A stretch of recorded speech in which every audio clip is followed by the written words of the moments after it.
Assalamualaikum warahmatullahi ta'ala wabarakatuh. Bismillahirrahmanirrahim.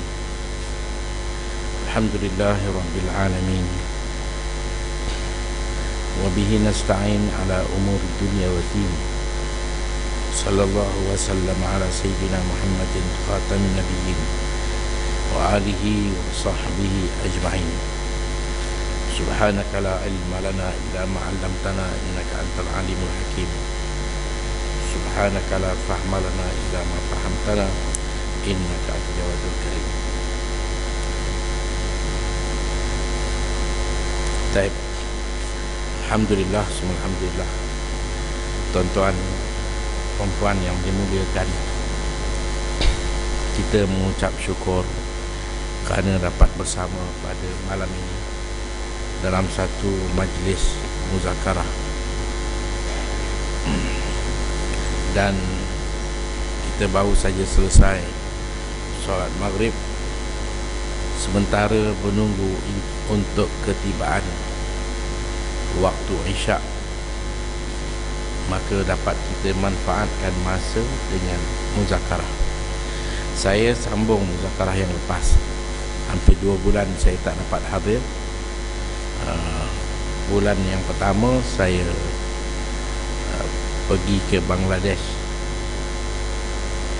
atas rangka ziarah, kerana saya pernah belajar dulu di Bangladesh. Jadi selepas 30 tahun saya pergi ziarah semula kawan-kawan saya yang ada yang jadi mufti, ada yang buka madrasah di Chittagong, Bangladesh. Dan kemudian saya berpeluang pula untuk pergi ke Sri Lanka untuk juga ziarah, dan antara lain saya bawa pelajar-pelajar yang nak belajar di Sri Lanka. Kerana Sri Lanka ni umat Islam 8 ke 10%, tapi mereka dalam kualiti yang bagus. Ada madrasah-madrasah yang begitu baik suasananya. Mereka juga beraliran sama dengan kita, mazhab Syafi'i, aqidah Asy'ari. Bahasa digunakan 3 bahasa. Mereka bertutur dalam bahasa Tamil dan dididik pelajar-pelajar kepada bahasa Arab dan bahasa Inggeris. Suasana pengajian sangat bagus dan sesuai. Selain daripada Timur Tengah ataupun South Africa yang menjadi pilihan, maka Sri Lanka juga bagus untuk ditempatkan anak-anak yang mungkin dalam Malaysia dia tak boleh nak tumpukan perhatian. Kerana saya ada anak buah, kalau hantar di Malaysia ni dia kejap-kejap balik rumah. Jadi susah. Mak bapak tak boleh nak cakap lah, tak dengar, dia tak boleh belajar, suka sangat balik. Jadi bila hantar ke sana, ke Sri Lanka, mereka dah tak boleh balik. Alhamdulillah dalam tempoh yang saya tempatkan selepas saya datang semula, ada kesan pengajian mereka, bahasa Arab mereka ada peningkatan dan suasana dia bagus. Sri Lanka ni suasana dia bagus dan politik semasa pun bagus. Parti yang memerintah yang satu ketika membuat tekanan yang cukup kuat ke atas orang Islam. Banyak sangat provokasi yang berlaku. Gedung-gedung orang Islam dibakar, rumah-rumah orang Islam dibakar, dibunuh. Tapi dengan naiknya satu pemerintahan baru yang mana berkongsi sama dengan kuasa minoriti umat Islam, alhamdulillah sekarang tidak ada lagi apa kekecohan. Dunia aman dan segala-galanya berjalan dengan baik. Itulah sedikit perkembangan yang saya boleh beritahu kepada tuan-tuan. Baik, malam ni kita nak sambung muzakarah kita. Kita dalam memperkatakan mengenai dengan solat sunat. Solat sunat yang pertama telah pun saya sebut dulu, iaitu solat sunat witir. Antara solat yang paling penting selepas 5 fardu solat yang kita lakukan seharian. Manakala kita nak tengok selepas 5 solat fardu ini, apakah keutamaan daripada segi solat yang terpenting sekali daripada solat-solat sunat, maka jawapannya adalah solat witir. Sehingga kan ada mazhab yang meletakkan witir sebagai solat yang wajib. Dia ada 3 peringkat yang berbeza: fardu, wajib, sunat. Fardu 5, wajib 2, witir dan sunat subuh dan sunat. Kita dalam mazhab Syafi'i, fardu dan sunat sama saja. Apa fardu itulah fardu dan wajib. Fardu dan wajib sama, tak ada beza. Melainkan kita dalam ibadat haji, di sana ada perbezaan. Bila kita sebut fardu lain, wajib lain. Dalam solat, fardu wajib sama saja. Jadi sunat yang terpenting ialah sunat witir, di mana sekurang-kurang witir ialah 1 rakaat, sepanjang-panjang witir ialah 11 rakaat, dan kebiasaan witir ialah 3 rakaat. Kita buat 2 rakaat, 1 salam. Hari ini saya nak pergi kepada solat yang kedua, iaitu solat sunat duha. Solat sunat duha. Solat sunat duha ini dipanggil solat awabin.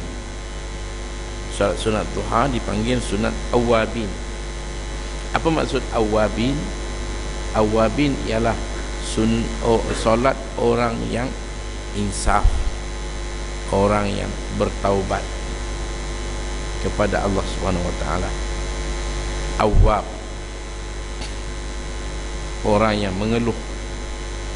Kita ni bila dah banyak sangat dosa, salah, silap, terlajak, jadi kita minta pada Allah keampunan. Jadi caranya kita memperbanyakkan solat sunat duha.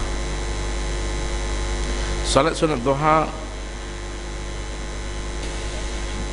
ada banyak hadis yang baginda Rasulullah diriwayatkan bersabda mengenai dengan kelebihan sunat duha.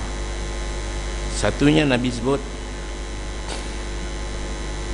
man hafaza ala syuf'ati ad-duha ghufirat lahu zunubuhu wa in kanat misla zabadil bahri.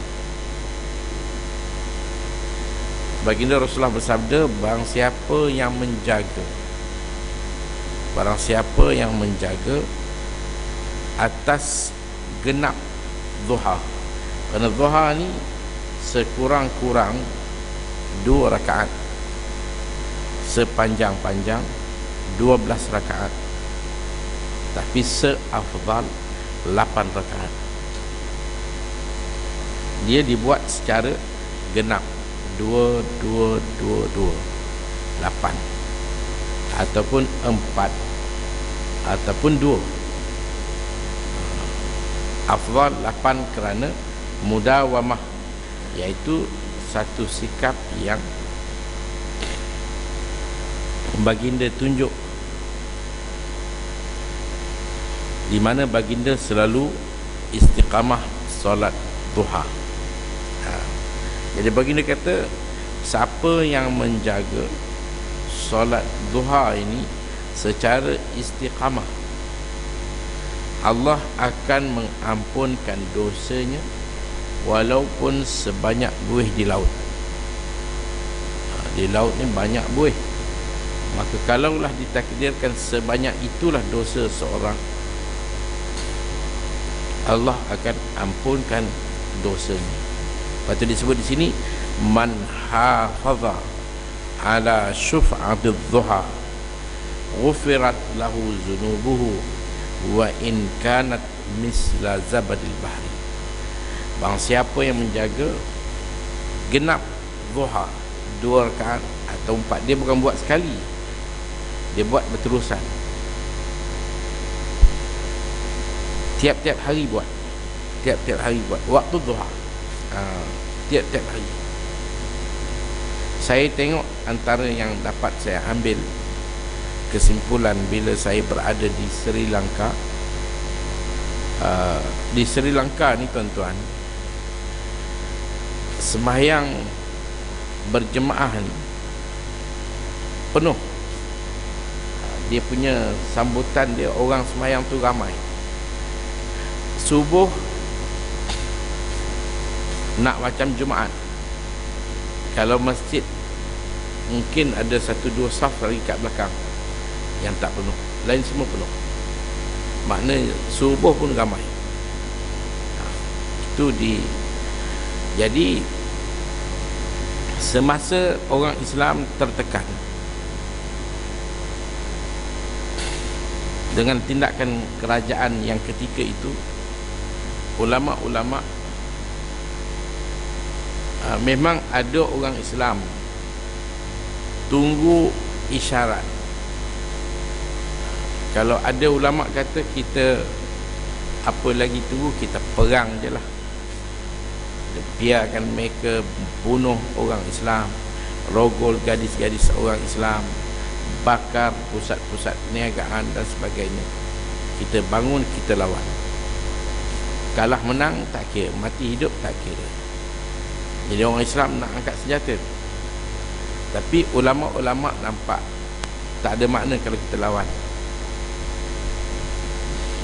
Sebab kita sikit, 8%. Mereka dua puak, Buddha dan Hindu, Islam satu. Jadi perang pun tak ada. Kalau mati kita, masalah dia anak-anak kita, isteri-isteri, apa nak jadi masa depan mereka? Suami dah tak ada, kena bunuh. Jadi tak payah kita lawan. Kita lawan mereka dengan amal. Kita kuatkan amal. Semua orang Islam pergi masjid dan wujudkan solat berjemaah 5 waktu di masjid, dan juga solat duha. Jadi bila disebarkan maklumat begitu, hari ini orang semua pergi masjid. Dan waktu duha, orang yang bekerja ni, dia akan, kalau dia bawa bas, dia bawa riksha, dia kerja dekat kedai, waktu duha mereka akan bertukar ganti, mereka pergi masjid, mereka buat solat duha berjemaah.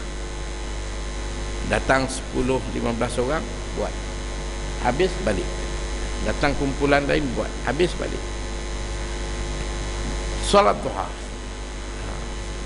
Dan sekarang ni alhamdulillah, sebelum election yang akhir baru ni, ulama-ulama menegaskan kepada orang Islam yang jumlahnya kecil, kita perlu berpuasa. Sebelum pilihan raya, mereka puasa 3 hari. Disebarkan kepada semua orang Islam. Minta doa kepada Allah supaya siapa yang akan dipilih untuk memerintah, memegang tampuk pemerintahan, biarlah dia seorang yang mempunyai jiwa yang baik, tidak menindas, membuat penghinaan, kezaliman pada orang Islam. Alhamdulillah, pilihan raya yang terbaru, parti yang sebelum ini yang kuat sangat memberi tekanan pada orang Islam tumbang, dan presiden dia sedang disoal siasat sekarang kerana harta yang berbilion mana datang. Projek-projek semua disapu habis, dia, keluarga dan sekutu dia. Dan naik pula pemerintah yang baru yang memberi banyak nafas kepada orang Islam. Jadi saya nak sebut tadi, solat duha bukan solat 5 waktu berjemaah tu memang dah ada. Solat duha tiap-tiap hari, waktu pukul 9, 10, orang bawa riksha ni mereka masuk dalam kawasan masjid yang mana mereka sampai, tutup masuk, ambil wuduk, naik solat, dan turun jalan tiap-tiap hari. Jadi Allah buka rezeki, Allah berkatkan rezeki. Sebab itu Nabi kata di sini, solat duha ini adalah solat yang boleh membawa kepada keampunan dosa walaupun sebanyak buih di laut. Jadi saya tengok di situ kumpulan minoriti ini, mereka dapat keberkatan yang banyak. Sebab yang menjadi masalahnya, kenapa orang Islam dia marah pada orang Islam di Sri Lanka, antara sebab kerana ekonomi banyak di tangan orang Islam. Bisnes besar-besar, balak ke apa-apa yang besar, orang Islam kontrol. Perniagaan permata, belian, emas, orang Islam yang kontrol. Kilang-kilang dia dikawal selia oleh orang Islam. Itu yang mereka masalah. Dan lebih lagi, apabila masjid-masjid dilihat berselerak merata tempat, makna banyak masjid. Bahkan saya dimaklumkan banyak masjid daripada Kuil. Kuil tak banyak macam tu, masjid banyak lagi. Dan inilah yang membuatkan rasa cemburunya orang bukan Islam kepada orang Islam, yang orang Islam tu sikit, 10%. Macam mana banyak sangat masjid dia. Jadi itu dia punya kedudukan. Dan sekarang ni saya tengok baiknya ialah apabila orang-orang Islam faham, maka mereka jaga solat berjemaah 5 waktu. Dia tak ada masjid-masjid yang kita kata buka Quran untuk panggil orang bangun daripada tidur, tak. Bila azan subuh saja berkumandang, orang mula datang. Kejap kita tengok, ramai datang. Macam ada, kita ni kalau orang ramai ni kerana ada kematian, ada kematian, ada sesuatu program, forum orang ramai. Kita ingat, rupanya dia memang macam tu lah. Maghrib, Isyak, Zuhur, Asar, Subuh, orang ramai. Dan lebih yang saya lebih kagum bila saya tengok solat duha dia. Solat duha dia ada dia punya waktu orang datang solat. Satu lagi hadis saya nak baca di sini, Nabi kata, man sallat duha rak'ataini lam yuktab minal ghafilin. Nabi kata, siapa yang melakukan solat duha 2 rakaat, dia tidak akan dicatat daripada kumpulan yang leka. Mana dia tidak akan leka, lalai kalau dia dapat buat duha 2 rakaat. Buat 2 rakaat, lam yuktab minal ghafilin. Hadis lagi disebut, wala yuhafidhu ala duha illa awwab. Tidak ada orang yang dapat jaga solat duha ini melainkan orang yang betul-betul insaf, kembali kepada Allah. Maknanya orang yang betul insaf, bertaubat, mengenangkan salah silap apa saja, dia kembali pada Allah, maka betul-betul hati dia jujur, orang ini boleh solat duha. Kalau main-main dia tak boleh. Dan dalam satu hadis kursi di sini disebut, wa fi hadisil kursi, ada hadis kursi dia kata, Ibn Adam salli li fi min awwalin nahari 4 raka'atin akfika akhirahu. Dalam satu hadis kursi Allah kata, wahai anak Adam, kamu solatlah 4 rakaat di awal siang, aku akan mencukupkan akhirat kau. Akhirahu aku akan mencukupkan akhir kamu, mana hari akhir kamu, mana hari petang kamu. Kita solat 4 rakaat pagi, urusan kita hari itu sampai ke petang Allah akan selesaikan, Allah akan permudahkan. Sampailah kita malam, urusan kita jadi mudah dengan buat 4 rakaat. Tapi jangan tak kerja, tak kerja tak jadi, buat kerja, tapi dalam masa kesibukan kerja ada ketika kita dapat buat solat 4 rakaat. Tuan-tuan yang dimuliakan, satu hadis yang masyhur di sini, Nabi beritahu bahawa kita ada 360 keratan dalam tubuh badan kita ni. Sendi, keratan mana sendi? 360 sendi seluruh badan. Setiap sendi ni dia nakkan makanan. Dia nakkan makanan. Setiap sendi. Dan makanan itu bukan makanan yang kita makan. Maksud makanan ialah habuan rohani dia untuk setiap sendi. Mana kita kena bagi satu kebajikan kepada sendi. Apa dia nak makanan dia, itu sedekah. Kita kena buat sedekah untuk kita bayar harga sendi yang kita pakai. Kan tuan-tuan, sendi kita ni kalau berfungsi baik, kita dapat bergerak elok. Kaki kita bila nak duduk boleh lipat, tangan kita boleh genggam, boleh buka, dan apa saja. Kita ni diikat dengan sendi. Ini adalah nikmat yang Allah beri. Sendi ni menuntut harga syukur. Kita kena bersyukur. Apa syukur dia? Buatkan kebajikan-kebajikan. Maka dia kata di sini, yusbihu ala kulli sulama, berpagi-pagi dia kepada setiap kita, setiap sendi tubuh badan kita, min ahadikum, daripada setiap kita, dia minta makanan. Apa dia? Sedekah, iaitu kita berikan sedekah. Bukan sedekah maksudnya pagi-pagi bagi duit, tak. Buat sesuatu, amalan itu dia jadi pahala seperti bersedekah. Buat sesuatu, pahala dia macam kita bersedekah. Bukan makna sedekah ni bangun pagi nah bagi duit kat, tak. Sedekah ni banyak. Subhanallah, alhamdulillah, la ilaha illallah, Allahu akbar, sedekah. Baca Quran, sedekah. Istighfar, sedekah. Sehingga dikata di sini, wa amrun bil ma'ruf, ajak orang buat baik, sedekah.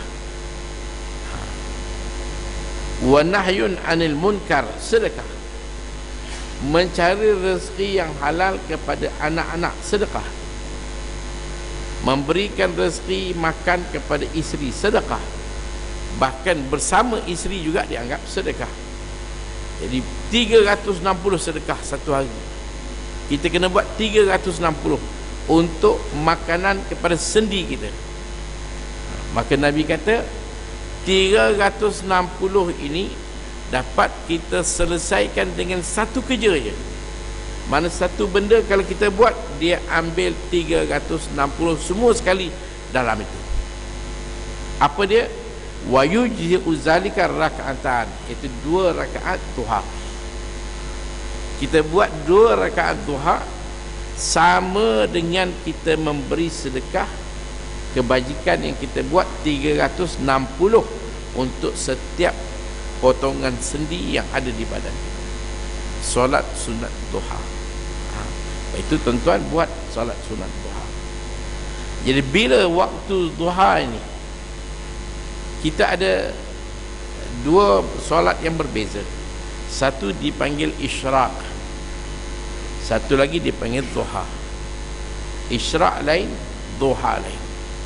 Bahkan setengah ulama kata isyraq itu duha, tapi tidaklah duha itu isyraq.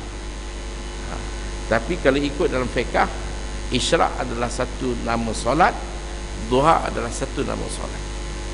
Isyraq penting, duha lebih penting. Bila waktu isyraq? Dia kata min irtifa'i syams qadra rumhin ila zawal, dengan terbitnya matahari selepas berlalu waktu isyraq. Tuan-tuan tengok, dia ada waktu terbit matahari.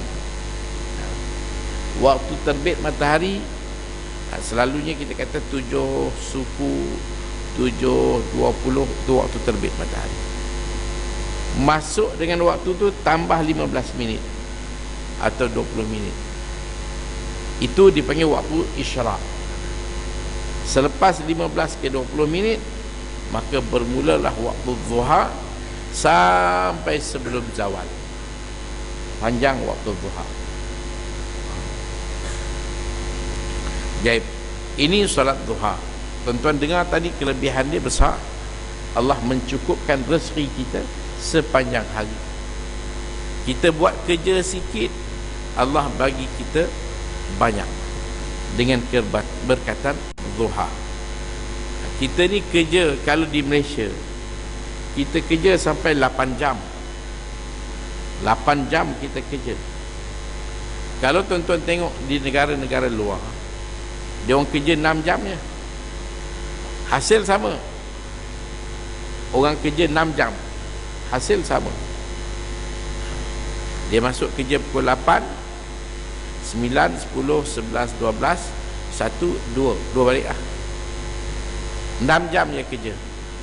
Kita 8 jam kerja. Orang yang kerja 8 jam dapat hidup macam mana yang kita tengok hari ni. Sedangkan di sana ada orang kerja 6 jam, boleh hidup macam kita hidup. 6 jam kerja. Sebab itu saya tengok di Yaman, yang orang kerja 6 jam, 4 jam pagi, 2 jam petang. Lepas tu dia orang boleh buat kerja lain lagi, tambahan.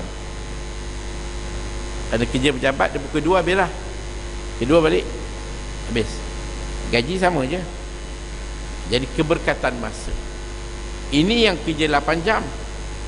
Kalau kerja dengan sektor kerajaan, swasta, ada orang kerja 10 jam. Sekarang ni ada kerja 12 jam, pukul 7 ke pukul 7. 12 jam. Bayangkan. Sekarang ada kawan-kawan yang kerja guard, dia kerja 12 jam. Saya tanya, kerja pukul apa? Pukul 7 sampai pukul 7 malam.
La ilaha illallah Muhammad Rasulullah sallallahu alaihi wasallam. Jadi tuan-tuan yang mulia, saya ambil sikit masa, keberkatan masa. Jadi saya kata tadi, ada orang yang kerja, ada yang kerja 6 jam, ada yang kerja 8 jam, ada yang kerja 12 jam, dan ada yang kerja 20 jam, 4 jam je rehat. Kerja. Rezeki banyak tu juga. Rezeki ni banyak mana kita boleh dapat. Makan sepinggan, tambah sikit satu pinggan, habislah. Baju, pakai baju dalam satu, luar satu, dah habislah. Rumah besar pun tidur sempit ya. Itulah rezeki kita. Yang lain orang punya. Jadi tuan-tuan yang dimuliakan, sebab itulah kita digalakkan supaya melakukan solat duha. Seperti mana hadis di sini, Nabi kata yusbihu ala kulli sulama min ahadikum sadaqah. Berpagi-pagi setiap sendi tubuh badan kita ni menuntut sedekah. Maknanya dia kata, bagi aku satu kebajikan yang kamu buat. Maknanya kita pagi-pagi kena bersedekah. Sebab itu pernah satu ketika selepas solat subuh, baginda sedang duduk bersama sahabat di dalam masjid.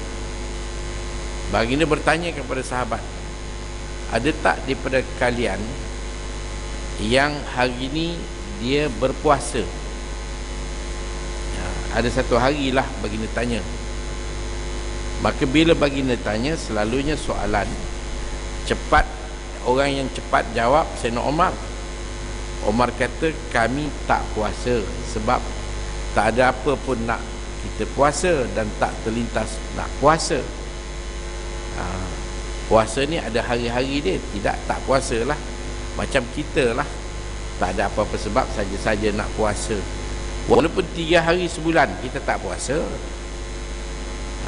Nak puasa Isnin ke Khamis, tak ada sebab. Kalau ada raya, lepas raya puasa 6 ke. Tapi ada orang dia mempunyai amalan puasa selalu. Jadi Omar kata kami tak puasa. Baginda menoleh ke arah Abu Bakar dan tanya, bagaimana hal kamu? Abu Bakar kata, saya puasa. Memang hari ini saya puasa. Kemudian baginda tanya lagi, ada tak di antara kamu yang telah menziarahi orang sakit?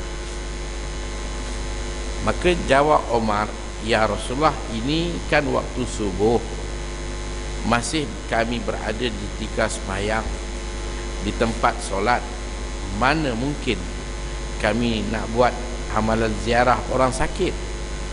Lepas solat nanti kalau balik bolehlah. Ni baru solat subuh. Baginda menoleh ke arah Abu Bakar dan bertanya, bagaimana hal kamu Abu Bakar? Abu Bakar kata, saya dah pun ziarah orang sakit. Abu Bakar dah ziarah dah. Bila? Sebelum datang ke masjid subuh, dia keluar daripada rumah dia, dia langsung pergi ke rumah Abdurrahman bin Auf sebelum subuh. Dan di rumah Abdurrahman bin Auf ni, Abdurrahman bin Auf dikatakan dia sedang sakit. Abu Bakar pergi dan bertanya kepada khadam, macam mana tuan kamu hari ini? Khadam memberitahulah, tuan saya dah hampir pulih. Sampaikan salam pada dia. Dia pun patah berjalan masuk ke masjid. Mana dia dah ziarah orang sakit.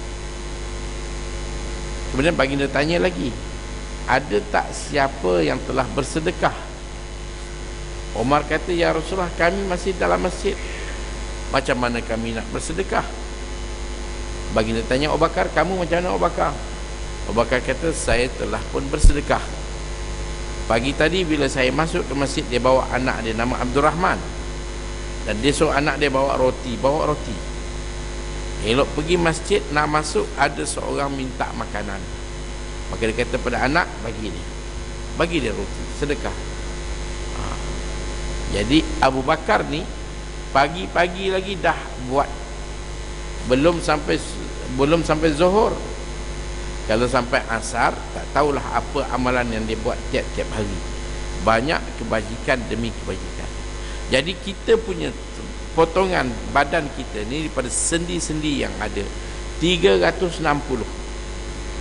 Kalau kita kira ada 360 yang menghubungkan antara satu keratan dengan keratan yang lain.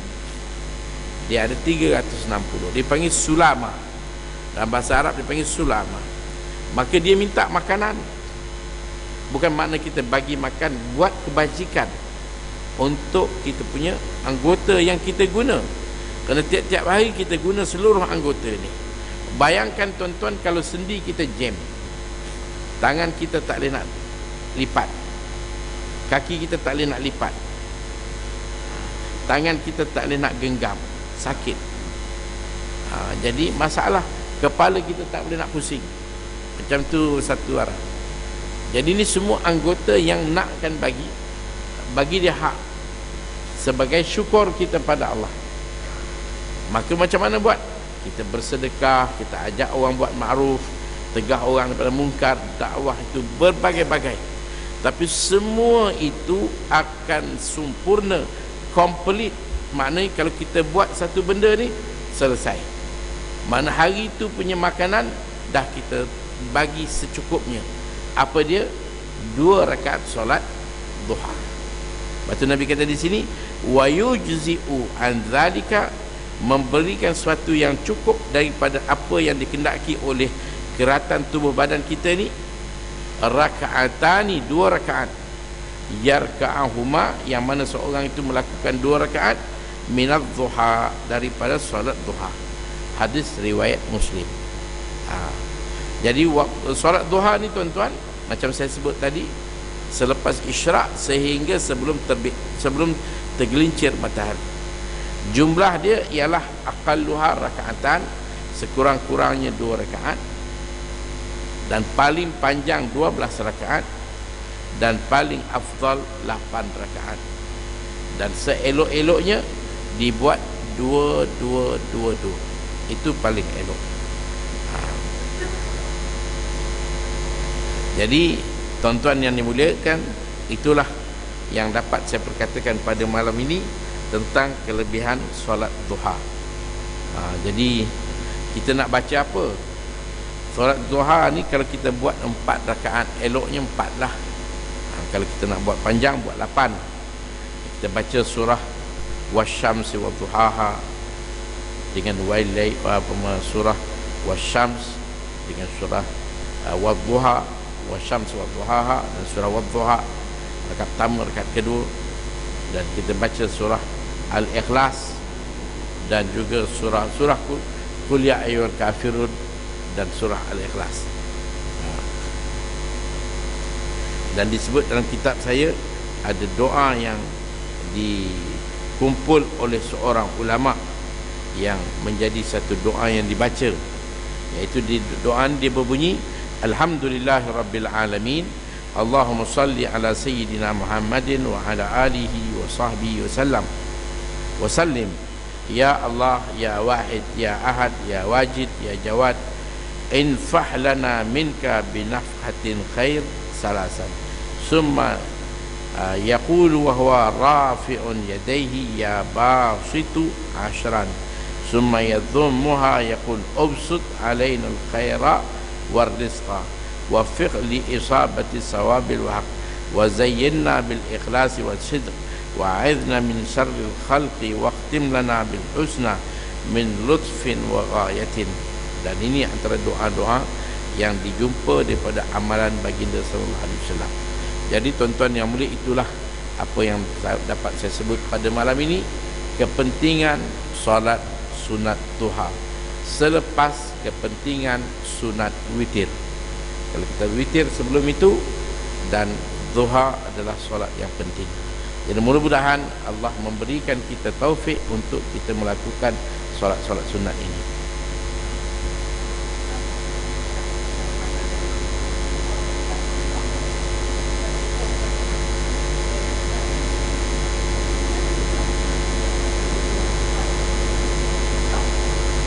Selepas isyraq, isyraq bukan isyak, isyraq, subuh sampai terbit matahari, tunggu dalam 10-15 minit masuk isyraq. Selepas isyraq duha, bukan isyak, isyraq, solat terbit matahari pagi. Maka itu solat yang disunatkan pada kita. Jadi tuan-tuan, saya rasa cukup dan saya buka ruang kepada tuan-tuan kalau ada soalan yang nak bertanya tentang apa yang sedang saya katakan. Saya persilakan kalau ada soalan.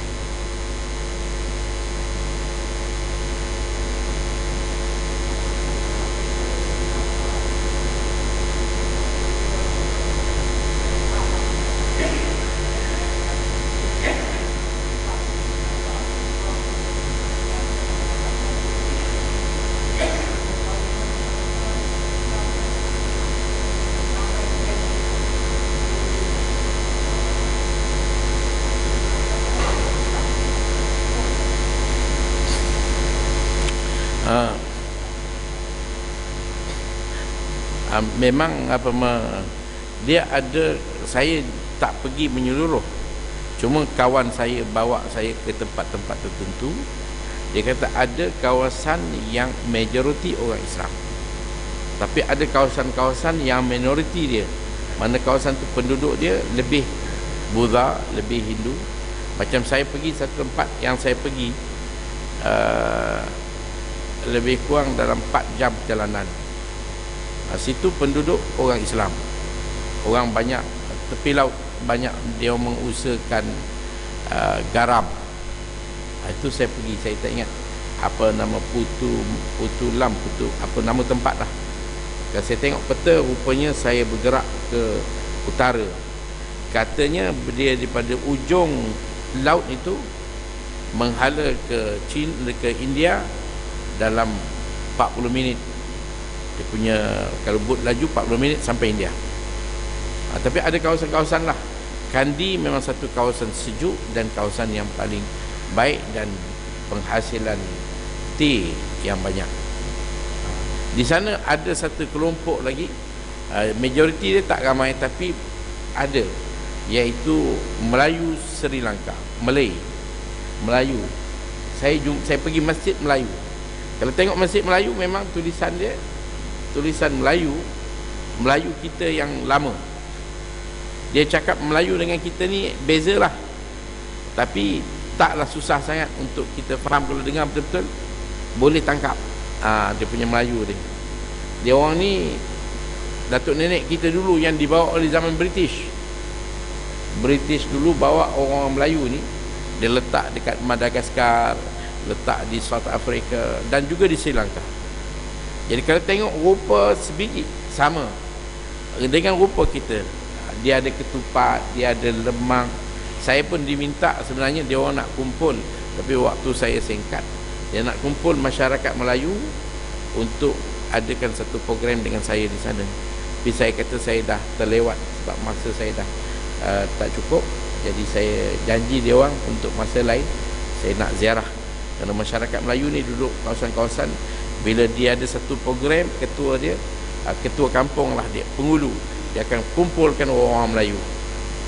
Tengok baliklah orang Melayu macam kita di sini lah. Dia punya pemakaian dia, orang Melayu ni dia apa orang kata, dia tak campur dengan orang yang Tamil ni. Dia tak campur, dia ada kumpulan dia sendiri. Kahwin pun sama dia. Cuma kesian lah, kerana mereka dah makin kurang pegangan. Jadi ada yang campur aduk. Kerana orang Buddha, dia, orang Islam boleh kahwin dengan orang Buddha, orang Islam boleh kahwin dengan orang Hindu. Bagi mereka tak ada masalah. Orang Islam tak boleh. Jadi sebab itu kalau orang Islam, kita ambil satu Hindu kahwin, tak pergi. Tapi orang Hindu dia tak ada hal, orang Buddha tak ada hal.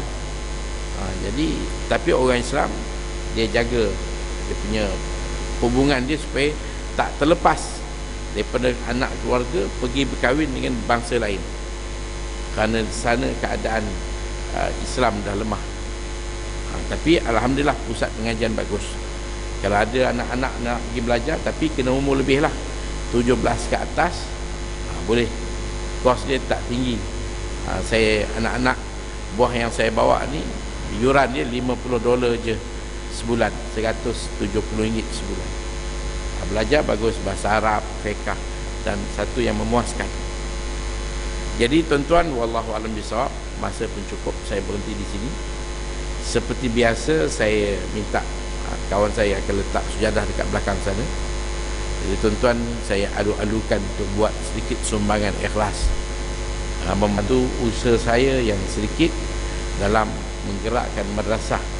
Alhamdulillah sekarang hari ini saya sudah ada 7 cawangan tahfiz yang saya adakan. Satunya tuan-tuan tengok di Greenwood, di Gombak dalam ni, atas Taman Melewar, saya ada tahfiz itu. Ada 2 ustaz mengajar di situ. Dan saya ada di Keramat, saya ada di Gunung Pasir, Seri Menanti, Kuala Pilah, saya ada di Rantau Panjang, Thailand, Kelantan, dan di Tak Bai, Thailand, di Langkawi. Jadi semua madrasah ni kita utamakan anak-anak miskin.